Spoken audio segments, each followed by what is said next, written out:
महाभारत समाप्त हो चुका था, लेकिन गांधारी के जीवन में युद्ध अभी भी बाकी था।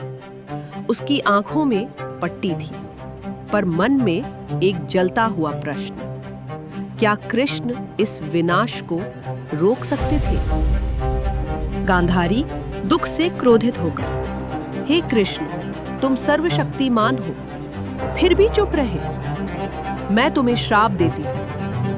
36 वर्षों के भीतर तुम्हारा यदुवंश स्वयं ही नष्ट हो जाएगा और द्वारका समुद्र में समा जाएगी। समय बीतता गया और गांधारी का श्राप धीरे धीरे सजीव होने लगा।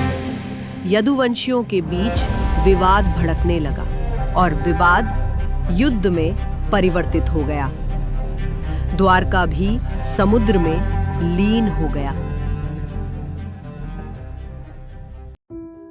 एक दिन प्रभु श्री कृष्ण जंगल में विश्राम कर रहे थे। तभी जरा नामक एक शिकारी शिकार पे निकला था। प्रभु के पैरों को दूर से देखकर भ्रम में पड़ गया और हिरण समझकर तीर चला दी। जरा घबराया हुआ, हे प्रभु, ये तो पाप हो गया, कृपया मुझे क्षमा करें। कृष्ण मुस्कुराते हुए, जरा, ये पाप नहीं है। त्रेता युग में मैं युद्ध के नियमों के खिलाफ जाकर छुपके से बाली का वध किया था। आज तुम्हारे हाथों मेरा अंत तय था और इसी क्षण श्री कृष्ण ने अपने नश्वर शरीर को त्याग दिया। अर्जुन ने प्रभु का अंतिम संस्कार किया।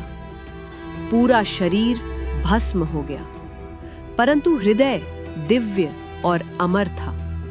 अर्जुन ने प्रभु श्री कृष्ण के दिव्य हृदय को एक लकड़ी से बांधकर नदी में बहा दिया।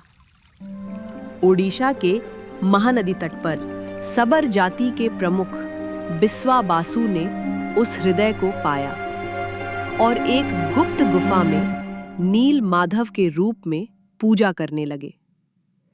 अवंती राज्य के राजा इंद्रद्युम्न भगवान विष्णु के महान भक्त थे।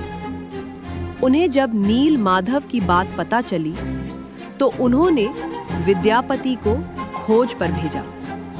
विद्यापति बिस्वाबासु के गांव जा पहुंचे, परंतु बाहरी लोगों को प्रभु का दर्शन मना था। विद्यापति उसी गांव में रहने लगे और बिस्वाबासु की पुत्री ललिता से उनको प्रेम हो गया और फिर दोनों की शादी भी हुई। एक दिन विद्यापति ने प्रभु के दर्शन के लिए ललिता से आग्रह किया, तो ललिता ने जाकर अपने पिता बिस्वाबसु से ये बात कही।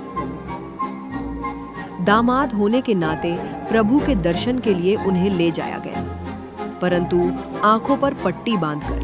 विद्यापति भी चतुर थे। वह रास्ते भर सरसों के बीज गिराते गए और जब आंखों से पट्टी खुली तो वह चकित रह गए प्रभु के दिव्य स्वरूप को देखकर। वापस लौटकर राजा को सारी बात बताई और राजा तुरंत ही निकल पड़े प्रभु के खोज में। सरसों के पेड़ों का पीछा करते हुए जब वो गुफा पर पहुंचे, वहां से प्रभु जा चुके थे और राजा इंद्रद्युम्न बहुत निराश हुए। एक रात राजा को स्वप्न आया, मैं समुद्र तट पर एक लाल चंदन के दारू लट्ठे के रूप में प्रकट होऊंगा। उसी से मेरे भाई बलभद्र की और बहन सुभद्रा की मूर्ति बनाऊं। वह लट्ठा मिला, लेकिन कोई हिला नहीं सका। तब आदिवासी बिस्वाबासु की मदद से लट्ठा लाया गया। कोई भी मूर्ति नहीं बना सका। तब स्वप्न में भगवान विष्णु बोले, दिव्य मूर्तिकार विश्वकर्मा की आराधना करो, वो इस कार्य को पूरा करेंगे। राजा ने दिव्य मूर्तिकार की आराधना की और वो एक बूढ़े बढ़ई के रूप में आ गए, लेकिन उनकी एक शर्त थी, उन्हें मूर्ति कला खत्म करने में 21 दिन लगेंगे, लेकिन तब तक किसी को भी दरवाजा नहीं खोलना चाहिए। अगर खुला तो वह मूर्ति छोड़ देंगे, चाहे कितना भी काम हो चुका हो। राजा सहमत हो गए। उस कमरे से केवल आरी, छेनी और हथौड़े की आवाज ही सुनाई दे रही थी, परंतु 14 दिन बाद जब कोई आवाज न आई, रानी चिंतित हो गई और दरवाजा खुलवा दिया। अंदर जाने पर उन्हें वहां कोई नहीं मिला, केवल आधी बनी हुई मूर्तियां ही थीं।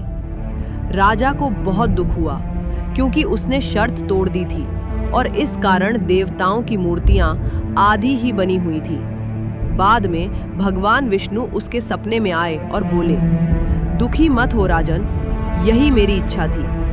प्रभु की बात मानकर राजा इंद्रदुम्न ने मूर्तियों की स्थापना की और आज तक पुरी में अर्धनिर्मित रूप में श्री जगन्नाथ और उनके भाई बलभद्र और बहन सुभद्रा की पूजा होती है।